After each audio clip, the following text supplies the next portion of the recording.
تو معاملہ اصل میں یہ ہے کہ یوم بید کے جو روزے کہے جاتے ہیں یہ سنت ہے. آپ 13, 14, 15 رکھ سکتے ہیں رکھ لیں, آپ 14, 15, 16 رکھنا چاہتے ہیں آپ وہ رکھ لیں, یعنی جہاں پر آپ کو سہولت ہے آپ اس کو اختیار کر لیں. صحیح. مولانا صاحب ناظرین کی طرف سے ایک بڑا انٹرسٹنگ سوال ہے, پوچھتے ہیں محبت کرنا کیسا ہے؟ اب وہ محبت سے کیا مراد لے رہے ہیں یہ ہمیں بھی نہیں معلوم. دیکھیے محبت جو ہے نا یہ فطری جذبہ ہے انسان کے اندر, اور فطری جذبہ جو ہوتا ہے اس پر اسلام نے کوئی پابندی نہیں لگائی, لیکن اس کا جو صحیح رخ ہے اور جائز رخ ہے وہ اسلام نے در حقیقت انسان کو بتایا ہے.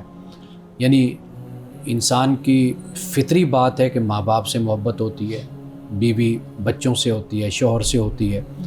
انسان کی جو محبت اور تعلق ہے وہ بہن بھائیوں سے بھی ہوتا ہے. یہ سارے رشتے ہیں نا, یہ محبت ہے, یہ انسان میں اللہ تعالیٰ نے رکھی.